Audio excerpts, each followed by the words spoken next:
La période d'épidémie de coronavirus que nous traversons actuellement est évidemment une période très anxiogène pour l'ensemble de la population, avec la peur de tomber malade, la peur que ses proches tombent malades, la peur de mourir et la peur de l'avenir en général.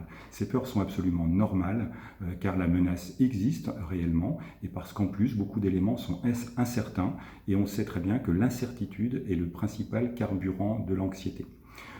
Pour certaines personnes plus naturellement anxieuses, et notamment qui ont des craintes par rapport à la santé ou aux microbes, par exemple dans le cadre des troubles obsessionnels compulsifs, les TOC, ces symptômes sont un peu plus importants que le reste de la population, avec plus de tension nerveuse, plus d'obsession, plus de besoin de réassurance, souvent des somatisations et également beaucoup de troubles du sommeil. Le risque peut être également de déraper et d'augmenter certaines consommations d'alcool, de tabac ou de certains médicaments.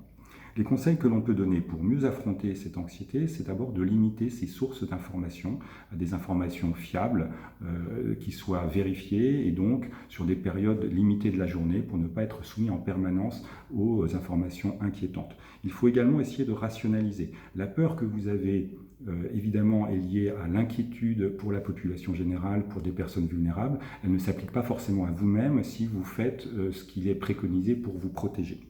Par ailleurs, il peut être utile d'apprendre à se relaxer, à se distraire d'une manière générale, à se détendre, mais il existe aussi des exercices et des techniques, notamment de respiration, qui permettent de bien se détendre à des périodes répétées dans la journée, ce qui permet de faire baisser le niveau de stress.